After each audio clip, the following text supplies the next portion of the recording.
Reciban un cordial saludo a autoridades universitarias, invitados especiales, docentes, profesionales de la construcción, estudiantes y público en general. Continuamos con el día 112 del ciclo de conferencias El conocimiento no se detiene, doctor Roberto Aguiar Falconi.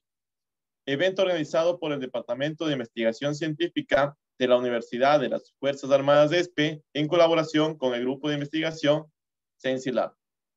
Hoy estamos muy contentos, tenemos acá a nuestro conferencista de Bolivia, el máster en ciencias, Elías Cirilio. Como primer punto, damos paso a palabras por parte del doctor Roberto Aguiar. Buenas noches, estimados colegas y amigos. Estoy contento porque el conferencista de hoy es un exalumno mío. Exalumno él es de La Paz, de Bolivia, y realizó su maestría en ciencias en la Universidad Francisco Javier de Chuquisaca. Qué gusto tenerle aquí, distinguido maestro Elías Cirilo, quien nos va a compartir un tema que es de mucho interés: evaluación de comportamiento de puentes de grandes luces mediante análisis dinámico no lineal. Excelente. Le agradezco mucho, distinguido maestro Cirilo, por haber aceptado directar esta conferencia, y de igual manera a nuestro anfitrión. Muchas gracias. Gracias, doctor Aguiar, por sus palabras de bienvenida. A continuación voy a leer un breve resumen de la hoja de vida de nuestro conferencista.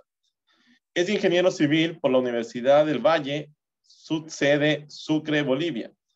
Tiene un diplomado en educación superior por la Escuela Militar de Ingeniería, sede La Paz, maestría en ingeniería estructural por la Universidad Mayor Real y Pontificia de San Francisco de Chuquisaca.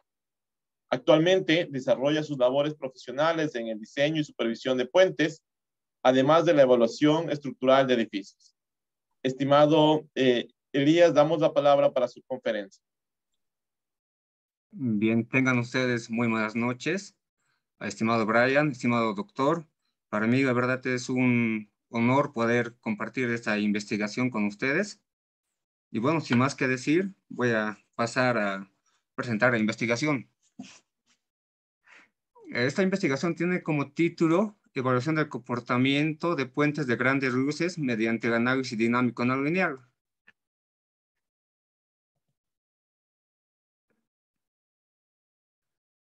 Y bueno, para iniciar, podríamos hacer algo de referencia o recordar cómo se producen los sismos. ¿Por qué quiero llegar a este punto? ¿Por qué quiero recordar este punto? Porque muchas veces, especialmente en Bolivia, hasta hace unos años había una gran interrogante de que sí podría existir sismos o no podría existir. Y por eso se ha dejado de estudiar, o no se ha estudiado mucho, pero en los últimos años investigaciones, estudios, sí se han ido desarrollando de buena manera.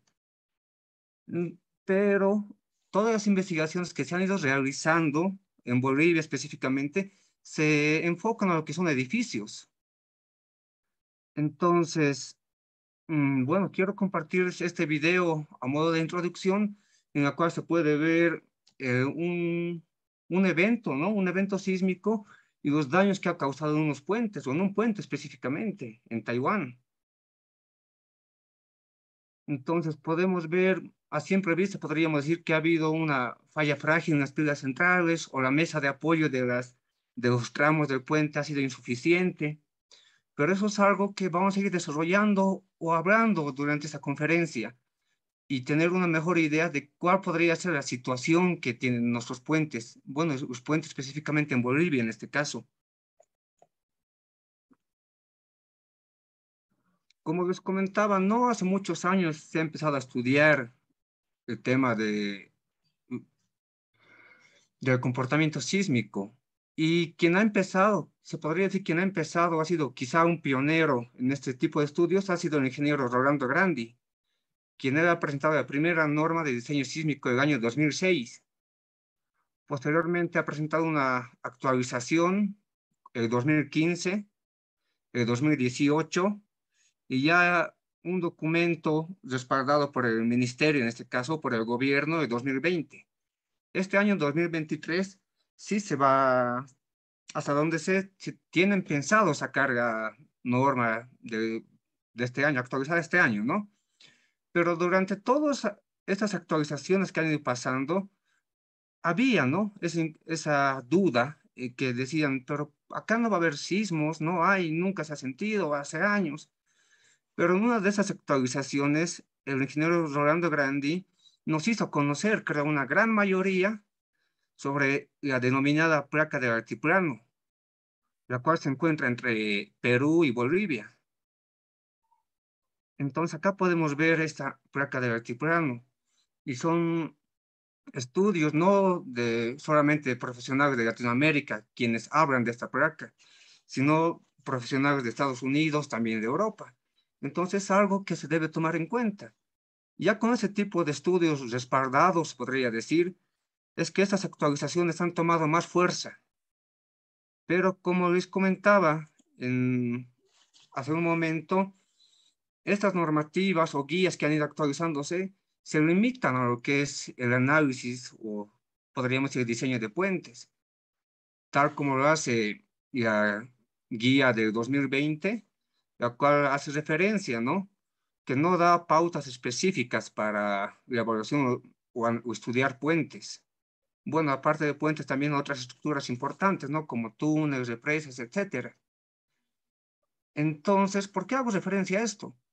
Porque muchas veces estos diseños o estudios de puentes se quedan en lo que son los análisis estáticos.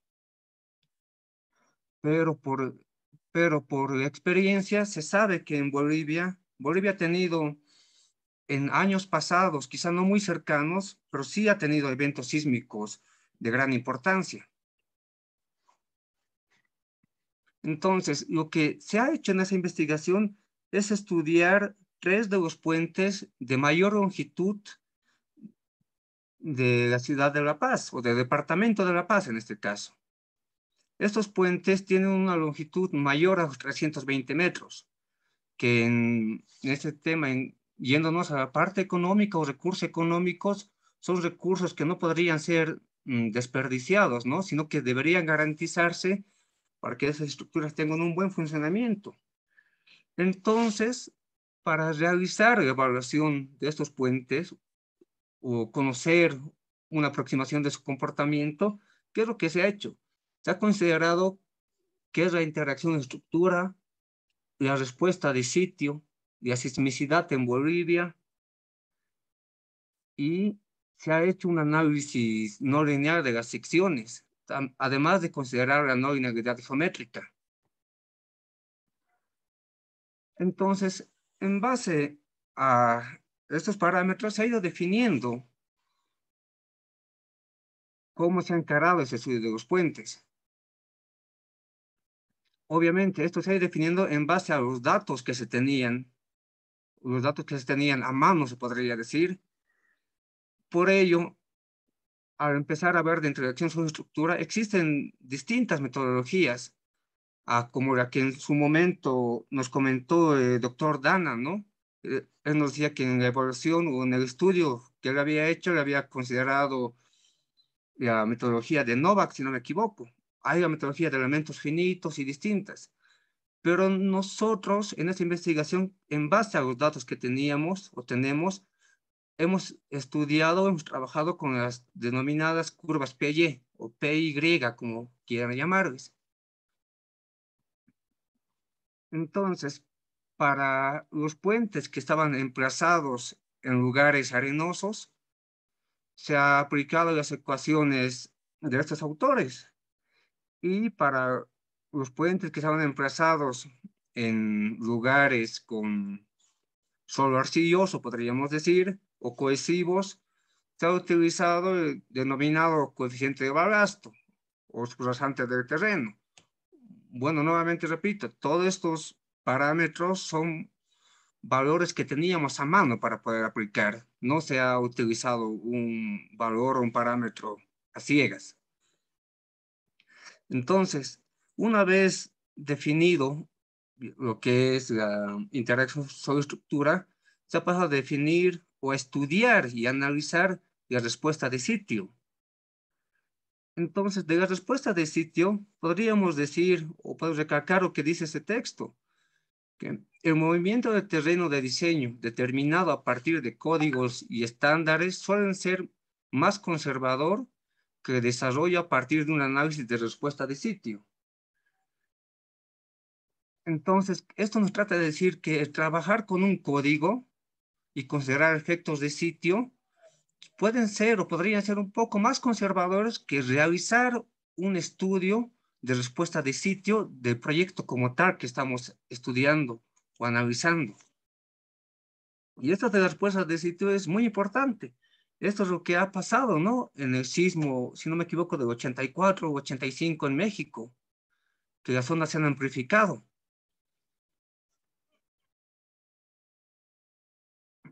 Ahora, ¿por qué hacía referencia a la respuesta de sitio, muy aparte de la interacción estructural? Por lo siguiente, como les comentaba, los estudios sísmicos, podríamos decir, que se han desarrollado hasta la fecha en Bolivia, solo se limitan a espectros de respuesta o espectros que son utilizados o se recomienda que se utilicen en edificios o edificaciones. Quizá eso aún, para nosotros a un inicio era como una pequeña limitante para el trabajo que queríamos encarar, pero ha sido una gran ayuda el manual probabilístico de amenaza sísmica que ha facilitado el Observatorio de San Calixto. Es de acceso libre. Entonces, estos señores de San Calixto, luego de hacer un análisis tan riguroso, podríamos decir, nos han presentado mapas de amenaza sísmica para las distintas ciudades de Bolivia, en este caso, haciéndonos conocer espectros o con periodos de retorno de 475 años y 2475 años. En este punto, si hacemos un poco de memoria, por ejemplo, la FHWA y la AESTO también hace referencia a un periodo de retorno como de 2400 años o 2500 años, si no me equivoco. Y entonces ellos nos indican, nos dicen que deberíamos considerar qué tan importante es el proyecto que estamos analizando para tomar un periodo de retorno de esa magnitud. En este caso, nosotros hemos trabajado con un periodo de retorno de 2475 años. ¿Podríamos haberlo hecho con un periodo de retorno de 475 años? Sí, pero nosotros hemos trabajado con ese periodo de retorno. ¿Por qué? Porque hemos dicho que las estructuras que estamos analizando son muy importantes para nosotros. ¿Por qué? Porque, como les comentaba, son puentes de luces grandes que consideramos son mayores a 300 metros y los recursos económicos que se han empleado en estos proyectos no son pocos, y más yendo a la realidad de nuestros países o de Bolivia en este caso. Bien, entonces, con la ayuda de esos espectros que nos ha facilitado, que ha facilitado el Observatorio de San Calixto, nos hemos basado en el espectro que nos brinda la normativa AASHTO LRFD. ¿Para qué? Para hacer el siguiente artificio, podríamos decir, de esa manera, en el cual ese espectro lo hemos escalado o ha sido escalado. ¿Para qué?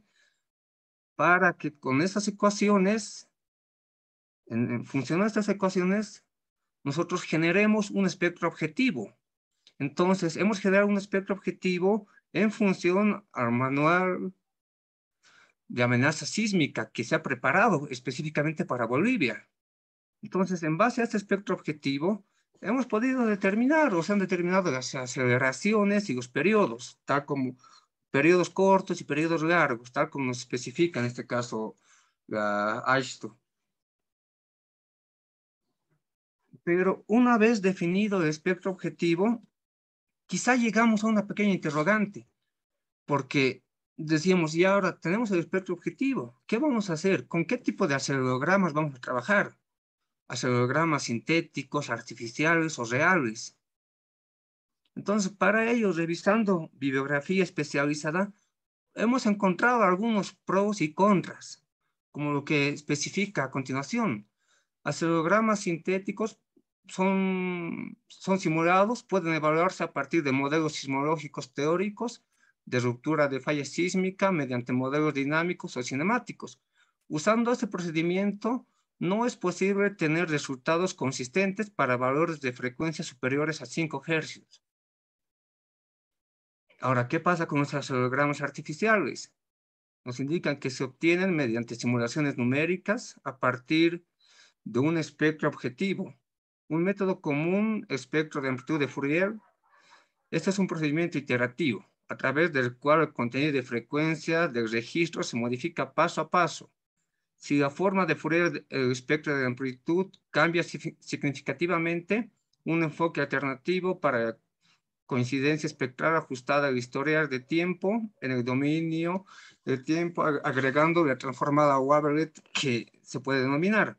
Entonces, nos indica, este tipo de registros muchas veces no tienen una amplitud, contenido de frecuencia y duración razonable, ya que se estima a partir de enfoques estocásticos.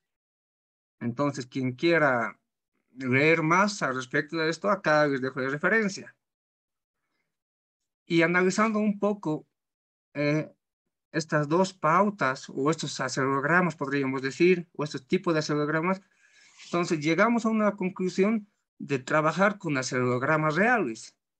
¿Por qué? Porque actualmente existen bases de datos como la que es del PIR de California, el Ítaca de Italia, Perú también tiene su base de datos, México, etcétera.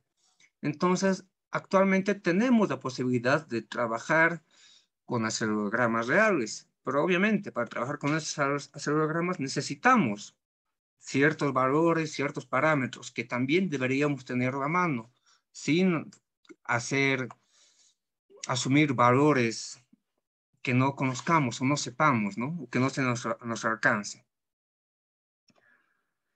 Entonces, una vez se obtienen estos acelerogramas, no queda ahí el trabajo, sino que estos acelerogramas tienen que pasar por un filtrado de línea base y también hay que realizar un escalamiento de estos acelerogramas. Existen distintas formas de realizar los escalamientos.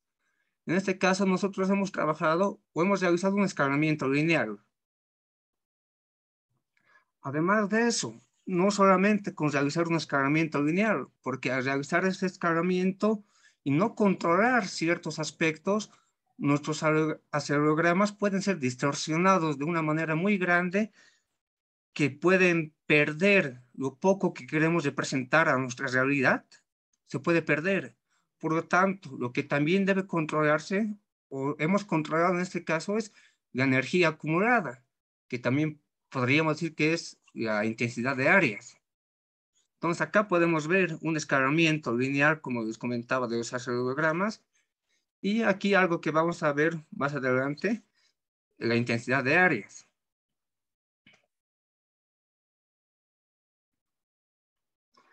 Una vez que ya se tenía los acelerogramas, se ha hecho el escalamiento lineal, o se estaban procesando esos datos, se filtrado por línea base, etcétera, llegamos al punto de trabajar, ¿no? Con la respuesta no lineal, podríamos decir, en este caso, las secciones y la no linealidad geométrica. Pero en este punto también llegamos a darnos cuenta, quizá, de algo muy importante.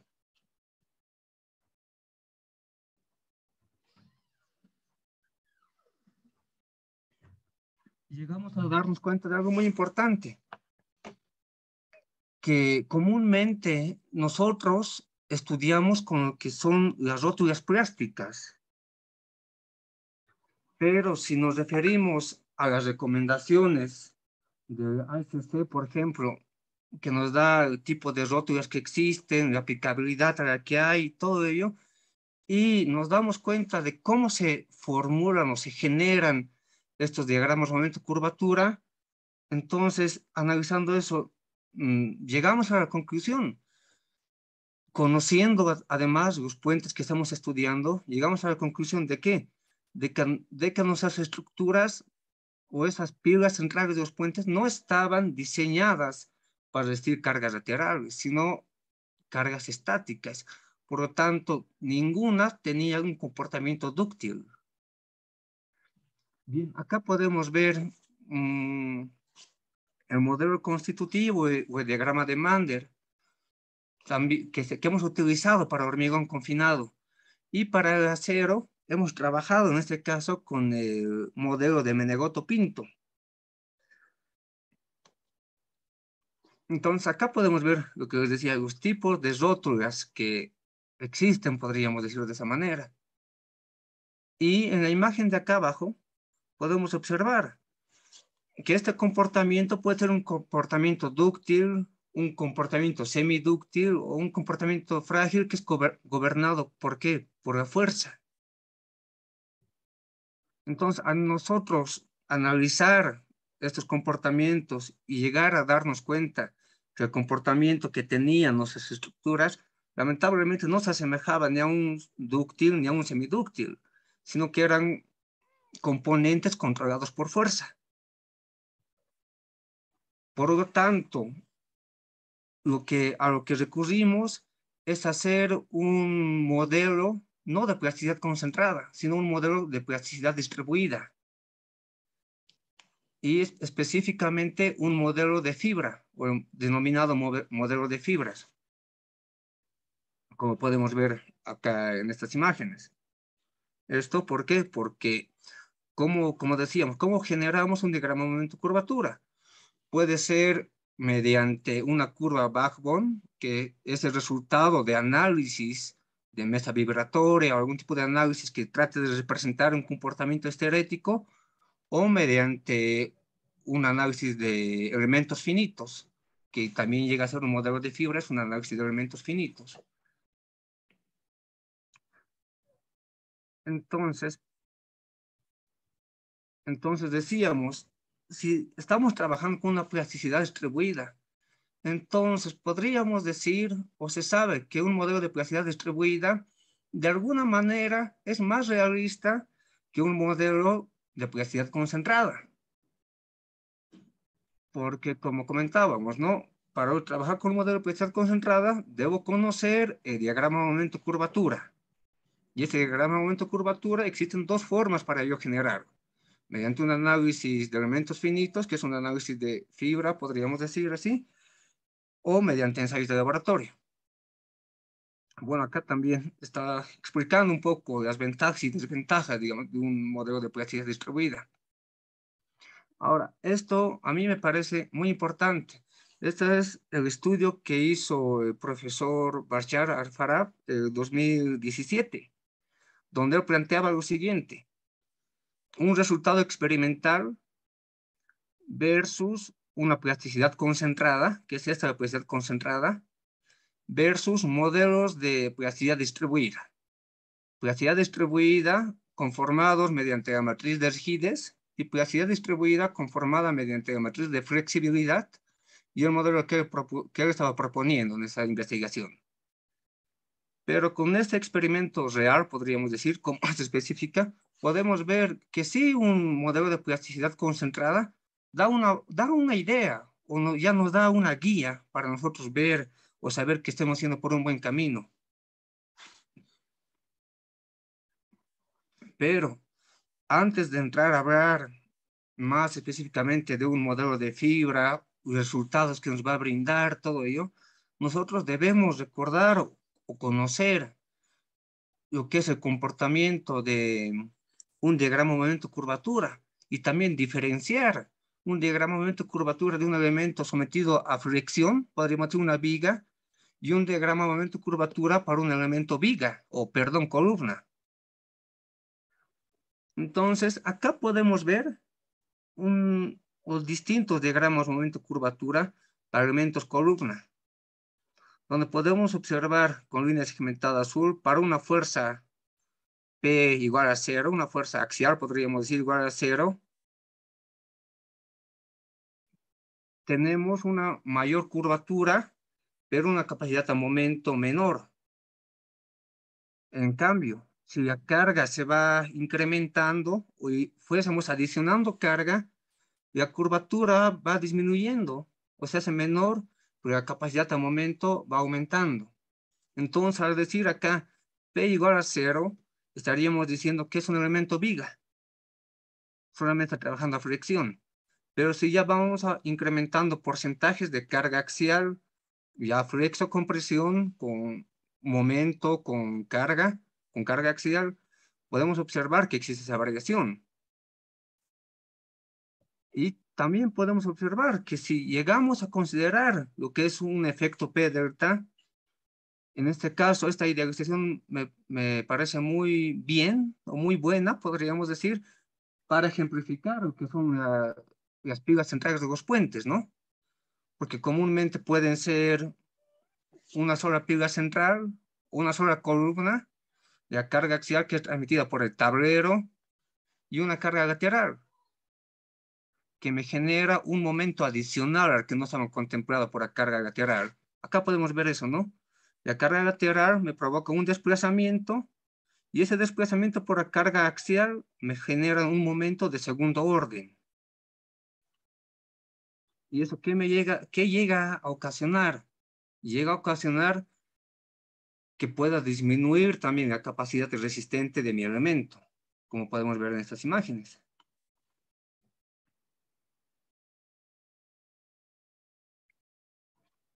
Ahora, vamos a pasar a describir las características de los puentes que se han estudiado. Son 3 puentes los que se han estudiado, los cuales se han denominado A9, B9 y C9. Entonces, el puente A9 nos indica que es de 320.64 metros de longitud. Son puentes isostáticos con tramos de 35-60. En este caso, este puente tiene pilas centrales de 1 metro de diámetro, pero son pilas flotantes, ya que no existe un cabezal entre pilote y la pila central. Entonces, por eso son denominadas pilas flotantes. Ahora, el puente B9, este puente de 342.32 metros, con vigas de 38 metros, este puente sí cuenta con un cabezal. Entre la pila central y los pilotes cuenta con un cabezal. El puente C9 de 319.82 metros, vigas de 30-50 y sus pilotes de 1.20. Entonces, esas son las características de los puentes que se han estudiado. Pero además de conocer esas características, también debíamos tener una idea o saber cómo vamos a modelar cada elemento estructural del puente, porque cada elemento influye en el comportamiento de la estructura, como son los neoprenos compuestos, los aparatos de apoyo, las juntas de dilatación, los topes laterales o topes sísmicos. Entonces acá se tiene un pequeño resumen de las consideraciones que se han tomado para modelar cada elemento, donde como elementos no lineales se han considerado los neoprenos, que es decir, las placas de apoyo, los topes sísmicos, las pilas centrales, el empuje pasivo en los estribos, la interacción sobre la estructura, y otros elementos como la superestructura, que son las vigas, los pilotes, el cabezal, como este cabezal, y el cabezal de los pilotes se han modelado de una forma lineal elástica. Pero como ustedes saben o recordarán, para realizar un análisis no lineal, ya sea con plasticidad concentrada o plasticidad distribuida, nosotros deberíamos conocer las características de los materiales, además del tipo de armado que tenía cada elemento. Y eso es lo que se ha podido, bueno, se tenía acceso a todos esos datos. Y acá podemos observar que, por ejemplo, la cuantía geométrica de refuerzo longitudinal del puente A9 es de 1.04%, del puente B9 1.01%, del puente C9 1%, y el acero de confinamiento o los estribos, podríamos decir, por metro en los extremos, tiene el siguiente armado, o la siguiente armadura, 5.65 centímetros cuadrados para el puente A9, el puente B9, 17.27, el puente C9, 4.52 centímetros cuadrados. Entonces, si analizamos un poquito esto, nos damos cuenta, o podemos darnos cuenta, que la armadura es armadura mínima para los tres puentes, tanto el refuerzo longitudinal como el refuerzo transversal es armadura mínima. Entonces acá se presentan los modelos matemáticos de los puentes, el puente A9, B9 y el puente C9. Una vez definidos los modelos matemáticos, se empezó a analizar y estudiar lo que son primero los acelerogramas, como comentaba hace un rato. Después del escalamiento, bueno, al realizar el escalamiento, de entrada se eliminaron, se podría decir, o se descartaron los registros que tienen un factor de escala mayor a 6. Posteriormente, de realizar el escalamiento filtrado por línea base, se evaluó la intensidad de áreas para cada registro en las dos componentes, la componente norte-sur y este-oeste. Cabe aclarar que no se ha considerado la componente vertical en este estudio. Entonces acá podemos ver, por ejemplo, para el registro del puente A9, evaluando la intensidad de áreas, podemos observar, ¿no?, la variación que existe. Entonces no nos servía de nada trabajar con este tipo de registros, porque ya perdían su esencia, podríamos decir como tal.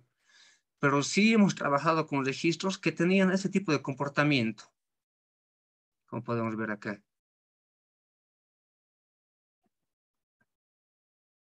Una vez realizado o evaluado la intensidad de áreas, mediante un proceso de convolución, hemos regresado en este caso al espectro objetivo y a comparar el espectro objetivo en este caso con los registros que estábamos trabajando, registros aceptables, podríamos decir. Acá podemos ver eso. Y de todos los registros seleccionados para los puentes, para cada puente se ha seleccionado más de 30 registros. Bueno, eso es lo que hemos podido acceder, más de 30 registros para cada puente. Y de todos esos registros se han depurado, se podría decir una mayoría, y llegando a obtener solamente tres registros para el puente A9, 4 para el puente B9 y 3 registros para el puente C9. Acá podemos observar cuáles son este tipo de registros o cuáles son sus fuentes sísmicas en este caso. Pero el depurar todos estos registros ha sido muy necesario, porque lo que queríamos hacer o buscábamos es tratar de que nuestro comportamiento se trate de acercar lo más que podamos a la realidad y no tener resultados que sean muy disparados o resultados que no tengan mucha lógica. Entonces acá podemos observar los espectros ya en este caso en superficie. Si bien les comentaba en un inicio que se ha hecho integración sobre estructura y la respuesta de sitio, esta respuesta de sitio se ha hecho con la ayuda del programa Deep Soil, que es un programa gratuito. Entonces, no solamente nos ha ayudado a propagar las ondas a superficie, sino que en Deep Soil hemos podido hacer la evaluación de la intensidad de áreas para todos los registros, que de alguna manera se nos ha hecho más fácil trabajar con Deep Soil en este caso. Y posteriormente estos registros han sido propagados a superficie. Y acá podemos ver de manera general, podríamos decir, la amplificación que ha existido en estos registros, donde podemos ver que el puente C9, o el denominado C9, es el que tiene menos amplificación. En cambio, el puente A9 y el B9 es el que tiene más amplificación. Entonces, esto es debido a las características geológicas y geotécnicas que tenía cada puente, porque son puentes que estaban en distintos lugares del departamento de La Paz. Una vez que ya se tenía definido lo que son los registros sísmicos ya en superficie, hemos pasado a realizar un análisis modal primeramente. Y este análisis modal a un inicio ha sido realizado sin considerar interacción sobre estructura. Y en este resultado podemos observar que tenemos los periodos, ¿no? El periodo fundamental, la participación de masas. Al realizar ese análisis, nuestra idea era que quizá en el periodo 1 o en el modo 1 ya hubiésemos tenido una participación de masas de por lo menos 60-70%. Quizá en el puente B9 se acerca algo, pero nos hemos llevado la sorpresa, se podría decir, que al considerar la interacción sobre estructura, el comportamiento es muy distinto. Podemos ver, por ejemplo, el puente A9, el periodo fundamental 0,5 segundos, con interacción sobre estructura 1,21. Y otra cosa interesante, la participación de masas. Era translacional en y con interacción sobre estructura es translacional en X. Lo mismo pasa para el puente C9. Para el puente B9 no. La participación de masa se mantiene en la misma dirección, pero sí existe un incremento de periodo. Entonces, en ese punto, esto ya nos llegó a parecer muy interesante. ¿Por qué? Además de eso, pudimos evidenciar que existe una gran participación de los modos superiores. Por ejemplo, sin interacción sobre estructura, tenemos en el modo 19 un 74,57% translacional en X.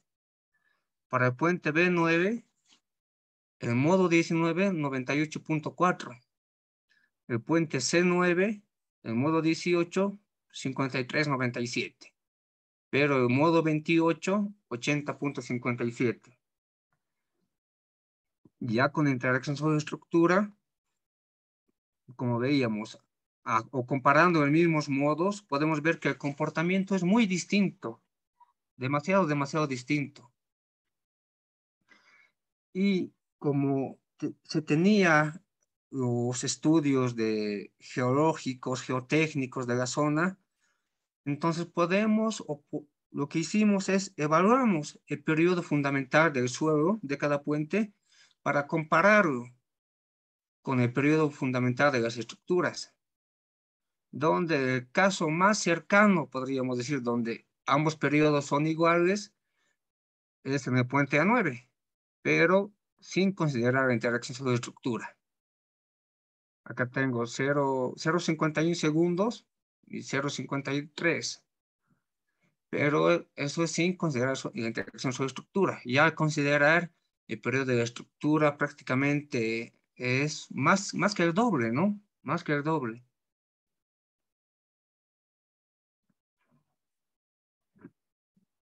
Luego de evaluar el comportamiento o el análisis modal, y ya con los acelerogramas definidos, lo que pasamos a hacer es evaluar los desplazamientos, tanto longitudinales como transversales. Porque si recordamos el video que veíamos en la diapositiva 2, si no me equivoco de esa presentación, podíamos ver que muchas veces los puentes fallan por falta de una mesa de apoyo, o en este caso la dimensión del cabezal es muy pequeña. Entonces acá podemos observar, por ejemplo, con líneas naranja, que esta es la dimensión mínima recomendada por el AASHTO. Y estas son las dimensiones que tienen los puentes, en este caso, los cabezales de los puentes. Y también podemos ver que al considerar el efecto P delta, sí existe un desplazamiento mayor, pero que todos estos desplazamientos están dentro de los límites que tienen. Entonces, de esto, una conclusión anticipada, podríamos decir, que aparentemente nuestros puentes no fallarían por falta de una mesa de apoyo o por falta de apoyo en los cabezales. Ahora, al evaluar los desplazamientos transversales, hacemos el siguiente análisis. Del borde o de la cara lateral de la viga, existía una distancia de 3 centímetros hasta llegar al tope lateral o al tope sísmico. Entonces, una vez esos 3 centímetros sean sobrepasados en un desplazamiento de la Tierra, podríamos decirlo así, ¿qué es lo que pasaría? El tope sísmico se activaría, porque en alguna bibliografía se hace referencia al tope sísmico como fusibles. Estos fusibles son activados cuando esta distancia es rebasada. Entonces podemos evaluar la resistencia con el armado que tiene ese tope sísmico versus la historia de fuerzas que está actuando. Y podemos observar que para este caso nuestro tope sísmico resistía o resiste 156 toneladas. La fuerza lateral debe estar por 150, 155 más o menos. Eso es lo que corresponde al puente A9. El puente B9, este puente no cuenta con topes laterales o con estos fusibles que lo estamos denominando así, pero sí cuenta con diafragmas sobre los apoyos. Y estas vigas diafragma, ¿qué es lo que hacen? Unir a las 3 o 4 vigas que tiene el puente para rigidizar, para que el movimiento ya no sea independiente. No se produzca un fallo en la unión tanto losa con la viga, sino que al existir el diafragma de apoyo, el movimiento va a ser, podríamos decir, va a ser un movimiento más rígido, va a tratar de moverse todo de forma monolítica y no independiente. Y acá podemos observar con línea negra la posición original, podríamos decir, de las vigas sobre sus apoyos, y con línea segmentada verde el desplazamiento. Para el puente C9, acá podemos observar que la distancia al tope sísmico, podríamos decir que están igualados, si vale el término. Y eso lo podemos ratificar en esta otra gráfica, donde observamos que la historia de fuerzas laterales es mucho menor a la capacidad resistente del tope sísmico. En lo que conlleva la respuesta de los aparatos de apoyo, a los neoprenos o a los apoyos, podemos observar lo siguiente. Definiendo una curva backbone o una curva también, podríamos decir que esto es como un diagrama momento curvatura, si vale el término. Es una curva esqueleto, una curva backbone, como quieran llamar. Podemos observar el comportamiento histerético que tiene la fuerza versus desplazamientos. Y, por ejemplo, en el puente C9, podemos observar que el comportamiento se mantiene en un rango lineal, que no llega a incursionar en un rango no lineal. Y si recordamos las diapositivas que veíamos de los espectros en superficie, el puente C9 era el que menos amplificación tenía. En cambio, el puente A9 y B9 tenían las mayores amplificaciones, con aceleraciones muy elevadas.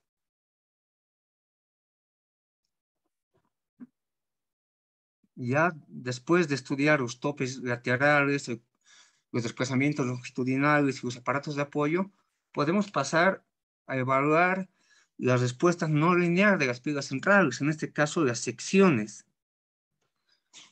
Para eso, acá podemos observar un diagrama momento-curvatura o la respuesta histerética de nuestra sección, donde podemos apreciar los lazos histeréticos que tienen y la curvatura, cómo se incrementa la curvatura.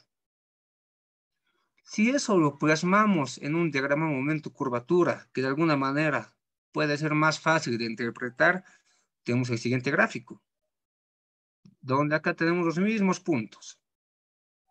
Un rango elástico, inelástico y una pérdida de rigidez. Bien, pero si eso nuevamente lo plasmamos en otro gráfico, en este caso en un diagrama a momento versus carga axial, un diagrama de interacción, pero en este caso un diagrama normalizado, podemos observar lo siguiente, que la historia de momentos es mayor, es mucho mayor a la capacidad que tiene el elemento columna.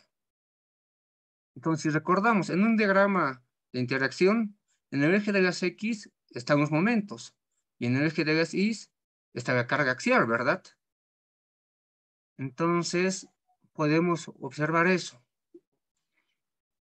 que tenemos una historia de momentos mayor o que sobrepasa con mucho la capacidad de nuestro elemento. Conociendo el paso de tiempo en el que este diagrama de momentos, tenemos momentos máximos, podemos evaluar y observar la historia de momentos, tal como se especifica acá o se aprecia. Evaluando esta historia de momentos, podemos también evaluar la historia de esfuerzos. Podemos evaluar la historia de esfuerzos o los esfuerzos en el tiempo durante el registro sísmico.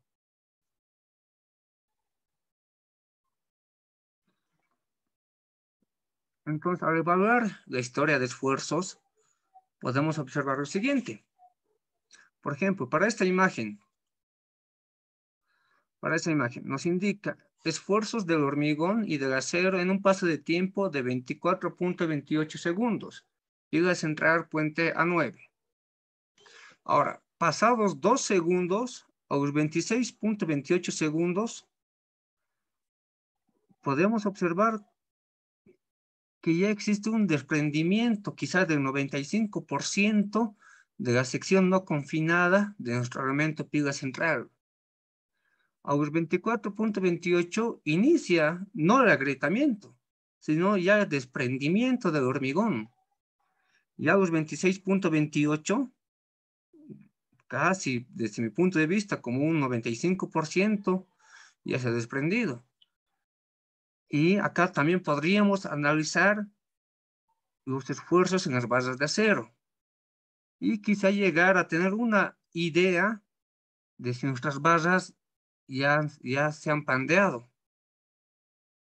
Porque como recordábamos, estábamos analizando y veíamos en los datos que tenemos que el refuerzo transversal o los estribos eran los mínimos, con separaciones más o menos de 25 centímetros en zonas de confinamiento, ¿no?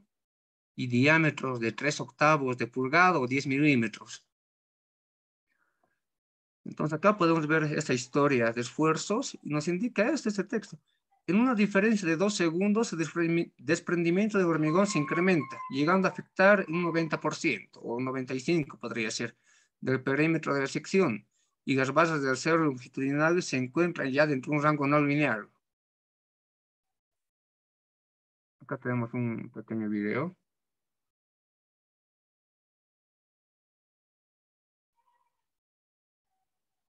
Entonces es algo demasiado rápido, ¿no? En un lapso de 2 segundos llega a desprenderse todo, prácticamente todo el perímetro del hormigón no confinado de la sección.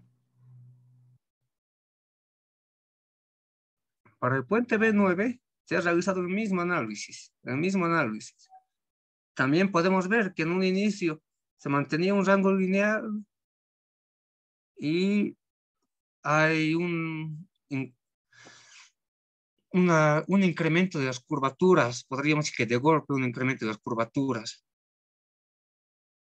Entonces eso lo podemos plasmar y eso, un incremento de curvatura y la pérdida de la rigidez también, porque el lazo histerético ya no continúa, ya no baja, vuelve a subir como veíamos el puente A9. Eso lo podemos plasmar en un diagrama de momento de curvatura y también en un diagrama normalizado. Creo que me pasé un gráfico. Esto lo vamos. Y como, al igual que con el puente A9, estudiamos la historia de momentos, analizamos la historia de momentos y la historia de esfuerzos para conocer en qué punto estaría iniciando el agrietamiento. Obviamente, estos valores podemos sacarlos del diagrama de momento y curvatura que ya hemos generado. Ahí podemos, y al hacer un análisis de sección, podemos conocer todo eso.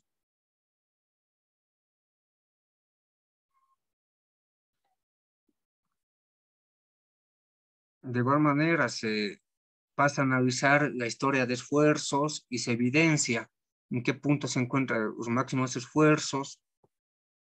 Y acá, como les decía, al igual que el puente A9, tenemos que A9 para el puente B9 y C9 se ha hecho lo mismo. Tenemos la historia de cortantes versus el tiempo, ¿no? Podemos observar que esta línea es lo que resiste el refuerzo transversal o los estribos, que se observa que al igual que la historia de momentos, la capacidad a momento y a cortante es menor, y eso podíamos verlo, ¿no? Al estudiar o identificar las cuantías de armado que teníamos. El mismo análisis para el puente C9. El estudiar diagrama momento curvatura, en un diagrama, plasmar la historia de momentos en un diagrama normalizado y analizar, ¿no? La historia de esfuerzos para conocer en qué instante de tiempo empieza el agrietamiento. Y con ese instante de tiempo, estudiar en este caso qué es lo que puede estar pasando o estaría pasando en la sección de análisis.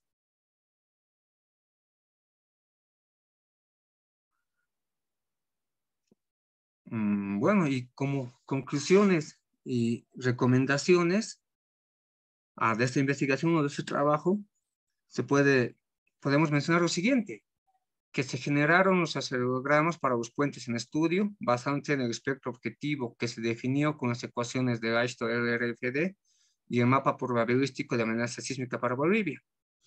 Los registros generados para los tres puentes pasaron por un proceso de filtrado en el que se realizó un escalamiento lineal y posteriormente se verificó que no existan grandes variaciones en el contenido de energía de estos registros, con el registro semilla seleccionado en función al espectro objetivo definido. Ya definidos los registros sísmicos para cada puente, se propagó estas señales a su superficie, llegando a observar que en los tres casos existen amplificaciones debido a las características geotécnicas y geológicas del suelo. La interacción suelo-estructura influye directamente en el comportamiento de las piedras centrales de los puentes, ya que existe incremento de los periodos de vibración y variación de la participación de las masas en los diferentes modos de vibrar, al comparar un modelo matemático con apoyos empotrados versus otro modelo matemático que considera la interacción suelo-estructura. Los desplazamientos transversales y longitudinales de los puentes debido a los registros sísmicos son incrementados al considerar la no linealidad geométrica, efecto P-delta, pero esos desplazamientos no llegan a sobrepasar o quedar fuera de las dimensiones de los cabezales de apoyo de las pilas centrales.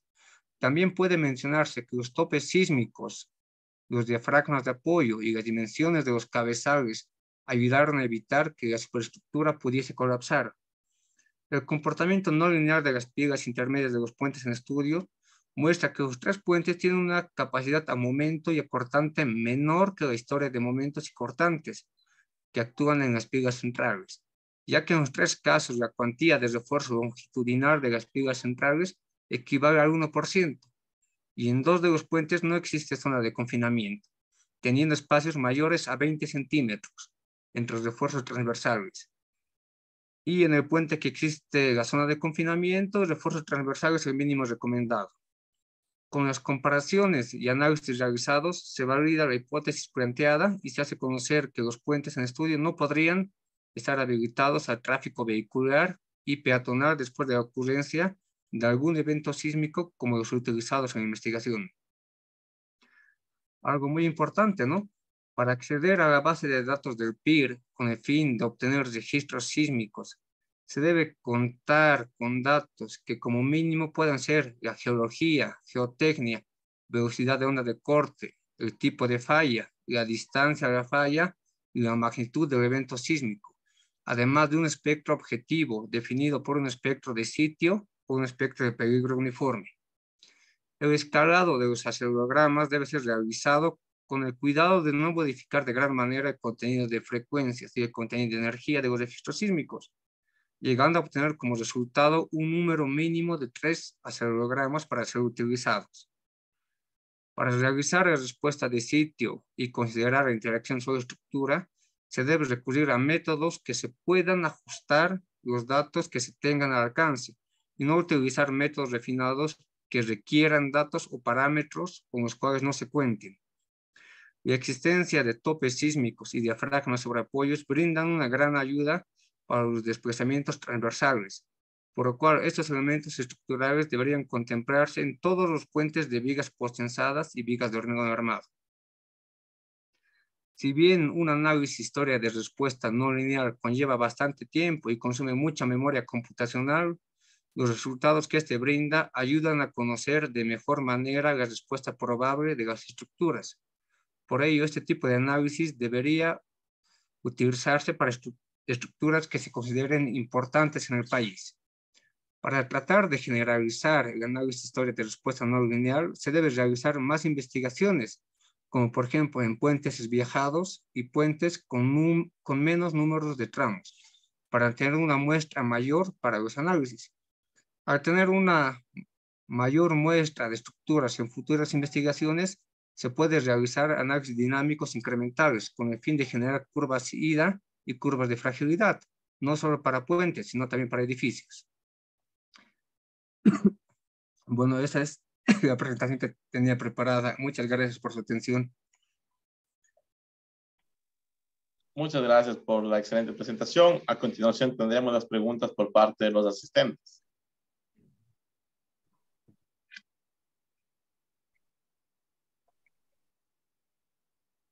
Nuestra primera pregunta es, ¿qué recomendación haría para continuar con esta investigación a futuro?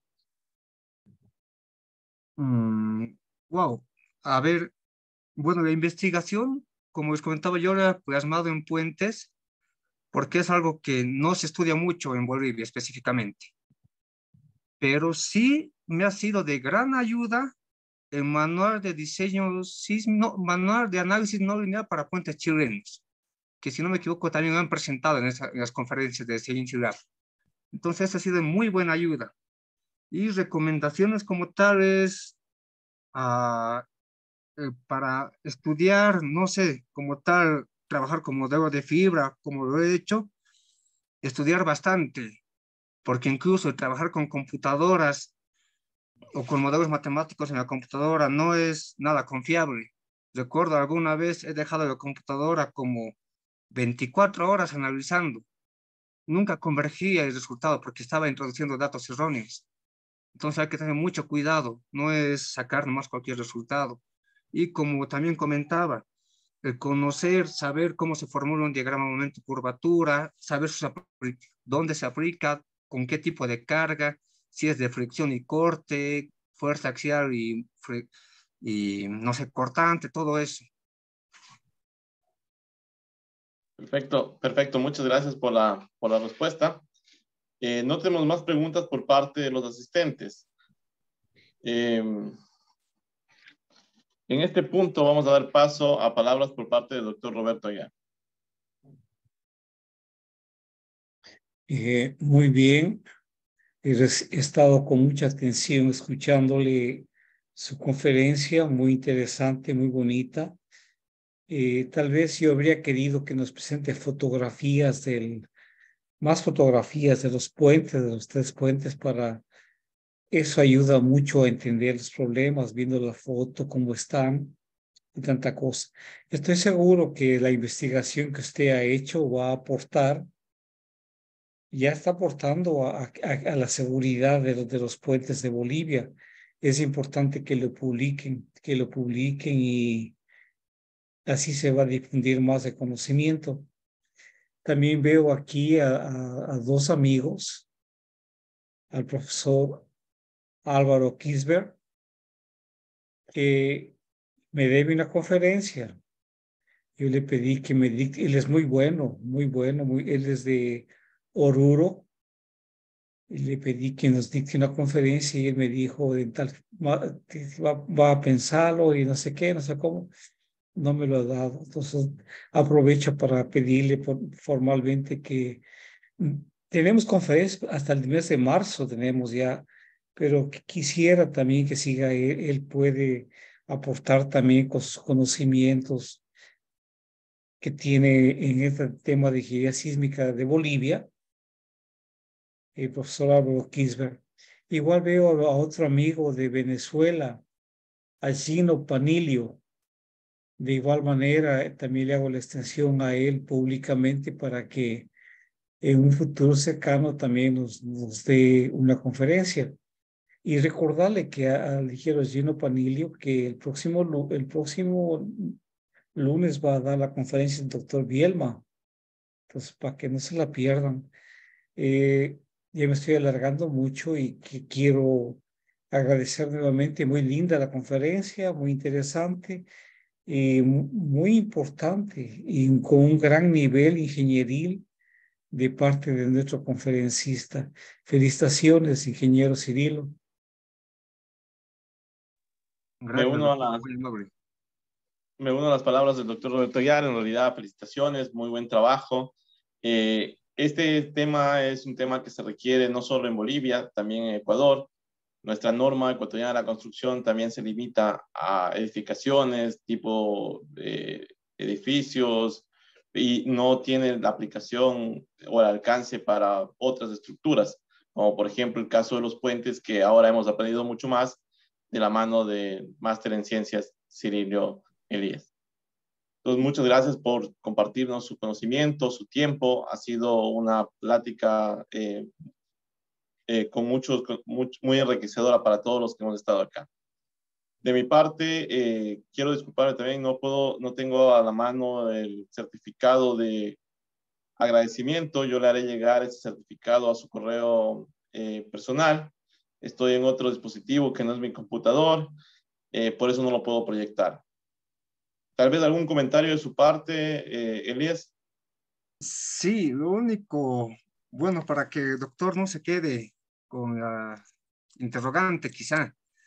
A un inicio, doctor, la idea era mostrar los puentes, las fotografías, cómo han construido todo eso. Pero hablando con el tutor, él me dijo, no lo mostremos. ¿Por qué? Porque sabemos que estos puentes van a fallar con el tema del sismo, lamentablemente. Y si hacemos eso, ellos van a pensar que estamos criticando el trabajo que ellos han hecho y esa no es la idea. Entonces, por eso que no se mostró mucha más información específica de los puentes. Bueno, Bueno, muchas gracias por la respuesta.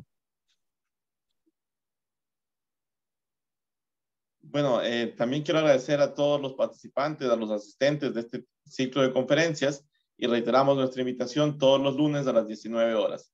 Ya estamos en la conferencia 112, como indicaba el doctor Aguiar, tenemos conferencias de muy buen nivel, como la que hemos visto el día de hoy, hasta el mes de marzo y siempre estamos invitando a colegas, amigos, a presentar en este espacio. No me queda más que despedirme, que tengan una muy buena noche, pasen muy bien, hasta un próximo lunes. Hasta luego. Hasta luego. Luego.